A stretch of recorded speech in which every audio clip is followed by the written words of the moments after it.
Hey everyone, and welcome back to Lauren's Take. I have been working to try to make this video for a while, child. I finished this book back in the beginning of April during spring break, which I will also be putting out a video soon. I just need to edit that one. That is my vacation vlog situation, so stay tuned for that. But we are talking about the long-awaited prequel to the Hunger Games, the second prequel to the Hunger Games, Haymitch's Game, Sunrise on the Reaping by Suzanne Collins. Your girl was excited about this one, y'all. I may just preface it and say this may be the best one. This may be the best one, but let's get into it. Please subscribe to the channel if you're not subscribed already, and let's get into it. Real quick, also, I wanted to give a quick trigger warning. I will say Sunrise on the Reaping is probably not, it's a really great book. It is probably, again, I think it's my fave out of all of them. But I will also say though, it is very triggering. Just in terms of violent, some of the scenes were very, very graphic. And like literally one of the death scenes of one of the characters literally had your girl bawling because of just how horrendous it was. So I'm not going to go into any specifics about any of the deaths because of how graphic they are, but I do want to give a trigger warning that unfortunately this book, if you know anything about Hunger Games, unfortunately has a lot of killing of children, and it is a lot to kind of mentally deal with. It was really challenging reading this one in particular. Like, I've read Hunger Games, read Catching Fire, read Mockingjay, watched the movies. Same thing with Ballad of Songbirds and Snakes. All of them are extremely triggering because of that, but I don't, like, Sunrise on the Reaping is just really, really, really, really bad. All right, so I'm just going to automatically just get right into it because we got a lot to talk about. Plus, we also have to talk casting news because we have already gotten our Haymitch, our Lenore, our Plutarch, our Maisley, like things are going well. So anyway. Hey everyone, it's Lauren, and you can tell I look very different from that other clip because that was filmed like, oh gosh, almost like 3 months ago. So I apologize about that real quick, but I really wanted to just come in and say, because I was just talking about the Hunger Games casting situation. We pretty much have the entire cast at this point. So, mind that. I just want you to just know that when you're watching, because you're like, we have the whole cast at this point. We do. It's just, again, I filmed this back in April. I apologize again, but just fair warning. Anyway, bye.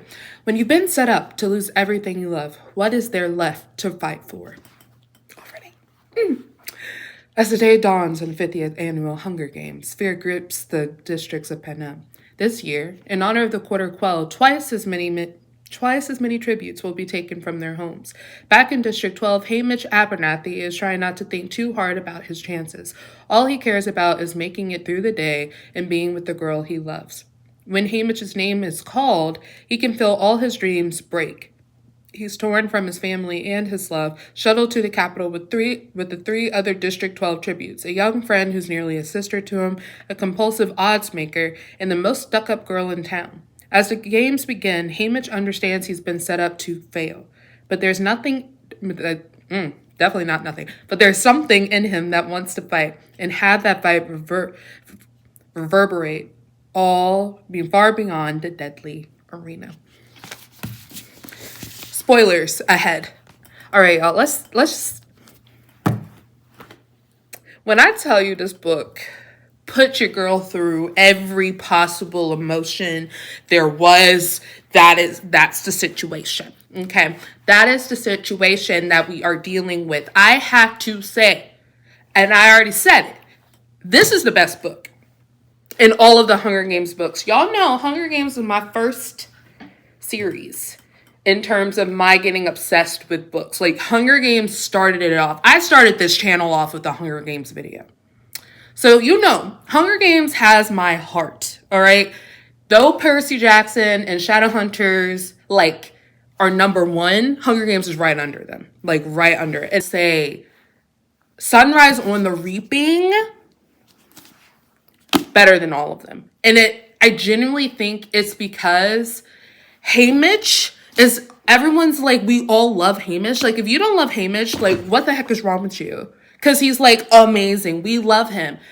But we also, our heart aches for our dude because we're like, why is he so like ruined? Like, he's so just depressed all the time. Like, understandable. Like, when you were in a situation where we knew something bad had to have happened in the Quarter Quell that he was in, because the fact that we already knew that it was twice as many tributes in there, that means that's double the death that you already have to get, or death you have to deal with. But it's the fact that still you already have to deal with 23, at least 23 other people dying. But then on top of that, you got 47 people dying. And really in his situation, it was 48 because of what happened in the book. And we'll get to that in a second.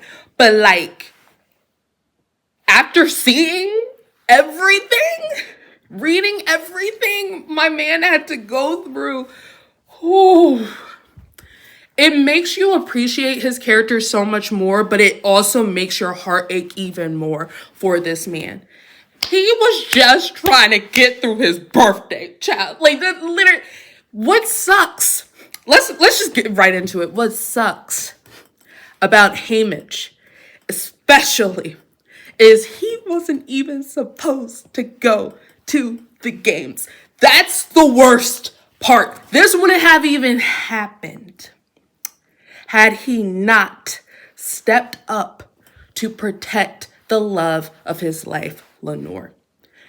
Very similar to Katniss, meaning nothing would have happened to her had she not volunteered to save her sister or go in the place of Prem, right? So we have a similarity in that situation, except Haymitch's was just him wanting to protect the love of his life. And then they were like, well, since this other guy, he tried to run, and then they killed him. And I was like, oh my, this is happening. They were like, well, since you wanted to act like this, well, you gonna take his place. I was like,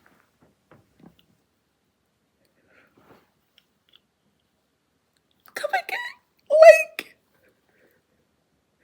already, I will say, the tone overall, all of the Hunger Games books are dark as heck, all right? Like, none of them are light in the slightest. The whole plot, or just like the basic plot of what Hunger Games is, none of it's cute. None of it is light-hearted. No one should ever look at it as a light-hearted thing. The funny thing is, when I was younger, I read the Hunger Games books back in middle school, like literally 10 years ago. Probably 11 years ago, because I started them in 6th grade. And now I teach 7th grade. It's hilarious. But anyway, I remember back then, I think I was just obsessed with the love story of it all, that I don't think I was really putting two and two together that these were kids. And then, like, I read Ballads of Songbirds and Snakes as in, like, not a full adult, but because it came out in 2019, but I don't think I read it till college.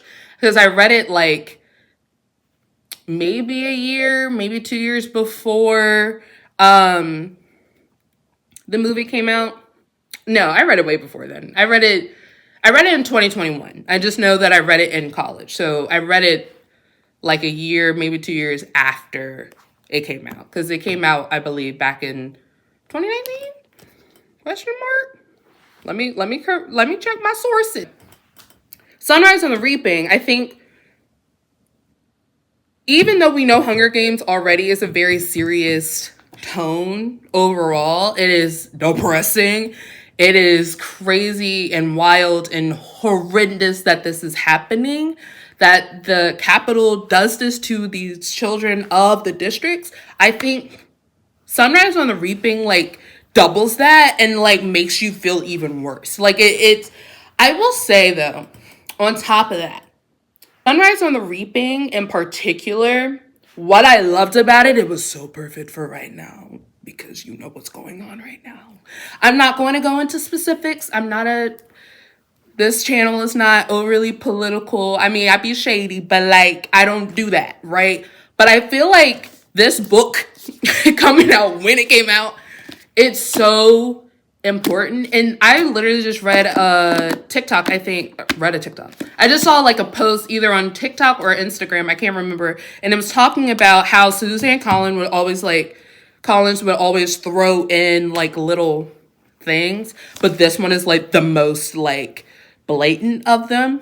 And I do think that's true. I feel like it's so imperative because it is that situation of like a revolution is happening, and it also talks about how careful you have to be, but like the importance of being intricate and saying something, because Hamish off the bat, he was like, I'm already in here because I didn't want to be in here, right? But he was like, but I want to destroy this because this is messed up.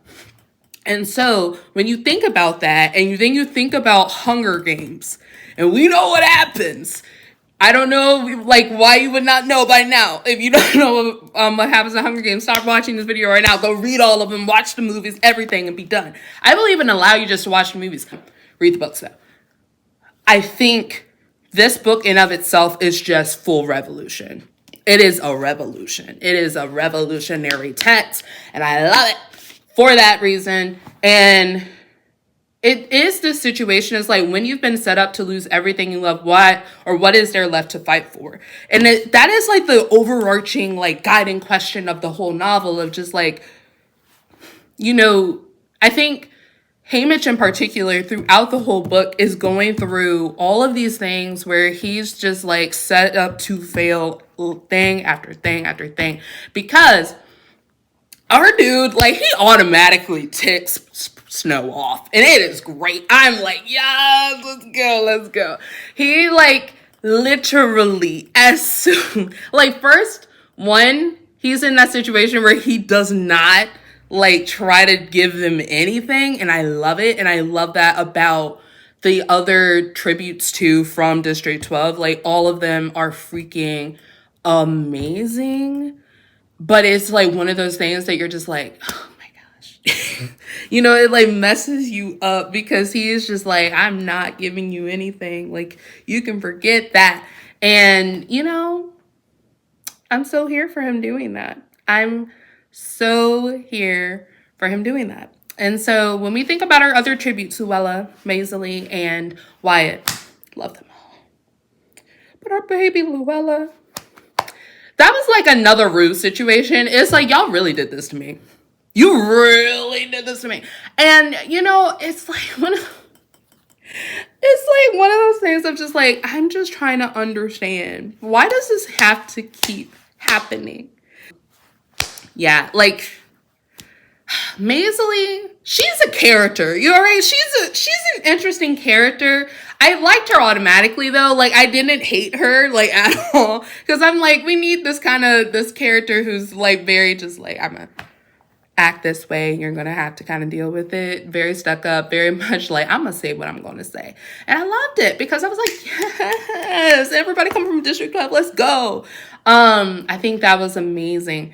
But I really loved her and Hamish's conversations because I felt they added something tremendously to the novel, in which they both wanted to have something to say. And I think they both were judging each other, but then not judging each other at the same time, because they both didn't really know how to necessarily say what they needed to say, but they both did want to do something. And so I think their characters are very similar in that way, even though they are just very different characters out. They look like they're foils of each other, but they're not. They're very similar. They just have different tactics and things like that. So I thought that was really beautiful to be able to see throughout the course in the novel. So I love seeing their relationship and their friendship develop over the course in the novel, but your girl was depressed. And that leads me to, and Wyatt, real quick, I'll talk about Wyatt, and then I'll just kind of go into like overall things. Wyatt was very, very, very interesting. I don't know really like what to think about him in terms of, because I feel like we had some time to talk to him, but unfortunately he was one of the first tributes killed in the games. And so I think that is like one of those things that is just like, it's really tough, and it's really, frustrating, and really just like, I wish we could have, got to know him a little bit more. But he's kind of like, he's very similar to Plutarch in a way, which is funny because Blue Dark in the book, bro. In the sense of like he's that character who seems like he doesn't like really sway any way, but he kind of has a huge part in all that's going on. But he was okay being in a situation where he's like, you know what? Odds don't look good for me, but this is what we have going for us, and I'm going to help us in this kind of way. And so I really appreciated him for that. And I kind of loved what Suzanne did with this character in terms of adding this character that we didn't know really what to do. Like, is he good? Is he bad? Is he morally gray? We love morally gray, right? And that's what Wyatt was. But, I was sad when he died as well. But let's get into the gags of the book, because we had all of them, child. All right, let's talk about the gags of it all, child. When I tell you, like, I knew that it was a very strong possibility that we could be introduced to some characters that we meet later on in Hunger Games. Like, I was hoping we may meet, like, some of Katniss's family members, which we meet her dad. We meet her dad, bruh. We meet her dad. Oh, and to know that Haymitch and Burdock, I'm pretty sure Burdock is her dad. Yeah, Burdock is her dad. The fact that they were besties, like, makes it that much more, like, my heart is like that. Because, like, when you think about Katniss and Haymitch's relationship as mentor, mentee, but also as friends, and thinking about how he always calls her sweetheart, right? And how Haymitch, like, what I loved, the epilogue, was basically Haymitch just commenting on Hunger Games and commenting on Katniss and Peeta, and specifically Katniss. Like, it was mainly just him, kind of just looking at her grow up from afar, but then also being able to mentor her and really be able to give her little things that, will help her eventually, really stand out as the Mockingjay of it all. And as someone who is very similar to him, in terms of just not, kind of keeps to herself, really very much not someone who necessarily wants to make a big statement, but finds herself in that position to have to do that. I think it was so great to be able to have that little Easter egg, if you will, of their relationship, and to have that connection to the fact that, her dad was his best friend. I thought that was just like, oh, girl, it messed your girl up. And then also just how we talked about Peeta, I was like, oh my gosh, I was like screaming. I was like, oh my gosh, my characters. So yeah, that was great. But let's talk about all the characters that made a reappearance in the series. Through Haymitch's games, your girl was like gagged every time. When we first were introduced to Plutarch, we were introduced to Effie, we were introduced to Caesar, we were introduced to Beatty, we were introduced to Virus, Max, everybody. Like, it was so many characters. And then we got to see Snow, like 58-year-old Snow. And it is like, I think that was like the fun part of it, because I did not do a lot of just like, what's going to be in this book? What's going to, I just wanted to kind of just go into it and see what happens, right? I knew it was going to be good, but I think the fact that we had all of these huge power players of Catching Fire in this one for Sunrise on the Reaping, and then to know that the siege for the revolution that we get in Catching Fire and Mockingjay happen then, mind-boggling. Like, I was floored. I was like, I am here for it. The fact that it started this early and it took as long as it did, but it is like one of those things, like, revolution starts with a whisper, right? And to think all of this started with a secret, like it was all secretive and it was building that long. But to also know that poor Haymitch had to see literally 48 tributes die before finally getting it right with Katniss and with Peeta.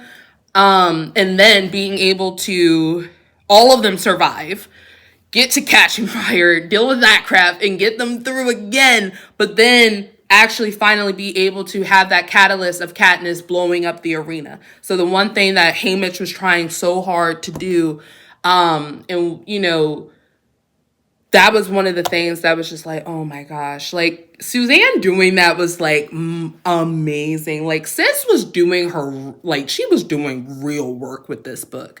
I just wonder how long she was sitting on it. Like literally, like we knew a lot of, like we knew little things about Haymitch's games, and we knew that he had relationships with different of the characters who were in Sunrise on the Reaping, but to really see how all of them were helping to plant the seed this early was so amazing and so exciting to be able to see kind of develop throughout the course of the novel. And also us being in that situation of, can we trust Plutarch? Can we not? Because he's very much that same guy that we saw in Catching Fire, of us not really knowing if we can really trust him, if he is, you know, someone who's really helping, or is he really someone who is in a situation where he's kind of only helping himself? Like, what is the point? And to know that he really is that person, like he's the strategic mind behind a lot of it, in the sense of like, we have to do these things in order to make it work, in order for us to get away with it, in order for us to be able to really do that work. He's like the guy in like who you need in any organization or any grassroots work of like actively trying to make change. Because it is unfortunately something that you have to do in small chunks. You can't do it all at once, but you do need that little spark, right? The little spark to set off the revolution, period. So I really loved that. Beatty, though, my heart goes out to him and his poor child. His child was in this games, and to know what Snow did to that child, because I blame Snow.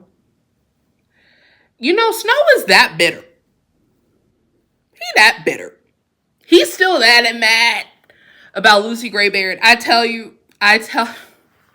You know what's wild about Ballad of Songbirds and Snakes coming out literally like 5 years, almost 4 or 5 years before this? And then us having the movie too. It's like one of those things that you're like, you know, he's a little mad, right? And this is why I need to reread Hunger Games again, because I'm like, can we like really see how like salty this man is? But he's salty in Sunrise on the Reaping. Because it's still like, it's the fact though that still the games that Lucy was in was back, it was still 40 years ago. And the fact that this man is still butthurt 40 years later and he's still butthurt is like, it's embarrassing. It's really embarrassing that you would do this to children. You would keep doing this to children because you're that hurt. You're that sick.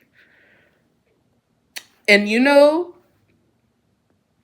all of the things that he did to Haymitch, because Haymitch had the guts to stand against him early. Because let's talk real quickly about what happened to Luella. I'm all over the place, y'all. But let's talk real quickly about what happened to the original Luella and how the freak accident with the carriages happened and that poor child was maimed and killed in that accident. And Haymitch literally running her to the steps of where Snow was, and him laying him down on the floor. And when I tell you, I screamed.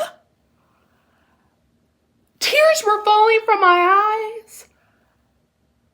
I was in shock. I had to put the book down. Because I was like, Haymitch did that? We knew he was a rebel. We knew he was. We knew he had it in him. But like, it was the fact that that happened that early, but he was like, this is all you. This wouldn't have happened if you hadn't kept these stupid games going. And that's when I loved Haymitch. Like, I love Haymitch anyway. He's my man. Love that man. And I loved him as soon as I opened the page. I was like, period. this man, I love him so much. But that made me, like, that move may have made Haymitch my favorite character in the entire franchise. Like, when I tell, like, I was just, that was huge. But it pissed Snow off so bad that Snow was like, oh, so you gonna die. And you gonna die at my mercy. You gonna figure it out. You gonna figure it out. And it's the fact that still that Haymitch was able to, like, avoid it. But to what end? Because I think what was so horrible was after Haymitch wins the games. And I'll have, real quick, before I get to that, I gotta go back to Beatty and his child. I think, but this still is connected. Snow was so bad, he made Haymitch suffer as much as he possibly could. And I think that's what it hurts the most. Because it's like, he was like, if I can't directly kill him, well, I'm going to make him hurt. And I think it's that, like, it is that insanity and the sickness of Snow to do this to a child. Simply because he had the audacity to confront you directly in a situation where you couldn't hide from the crap that you did. You did it.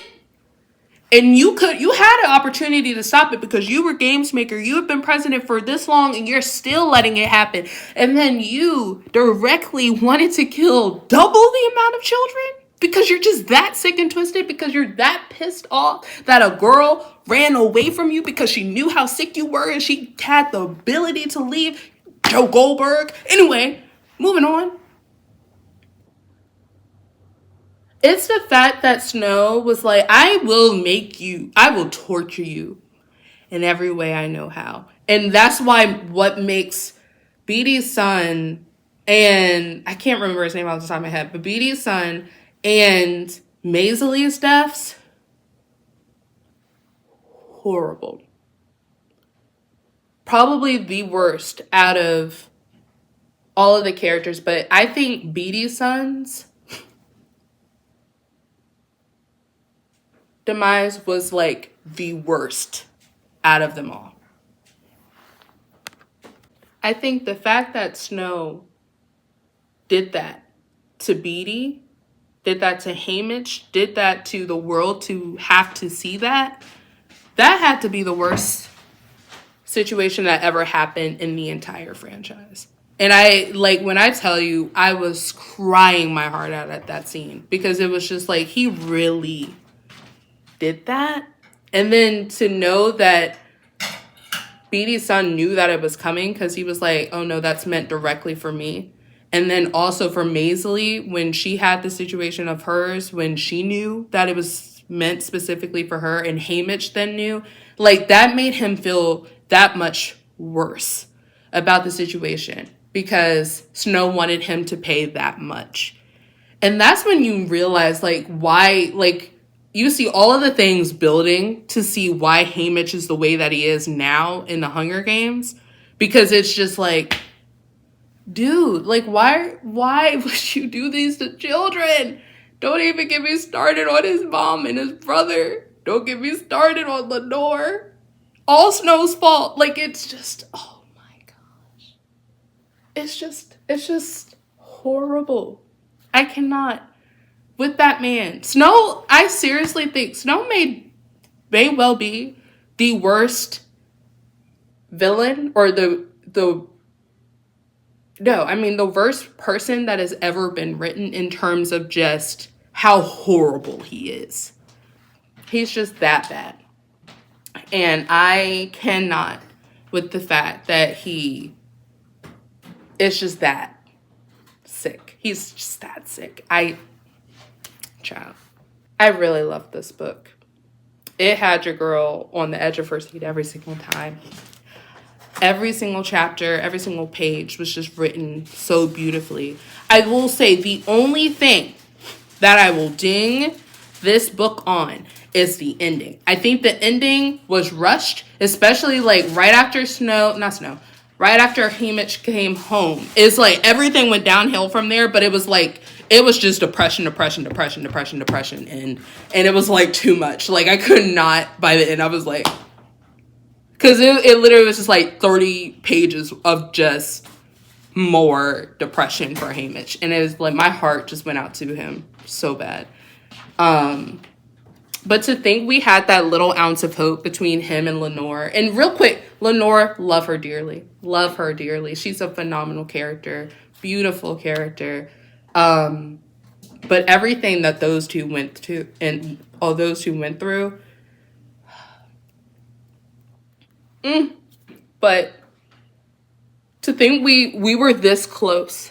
This close. If she just had not eaten that candy. It's kind of like the same thing, like what could have happened to Katniss and Peeta. Remember that moment where it's like, that's not love Peeta. You'll be dead in a minute. Like that scene in Hunger Games, like it's iconic because of Jennifer Lawrence. But anyway, but unfortunately she did kind of eat the berries in the situation because she did not realize that was that.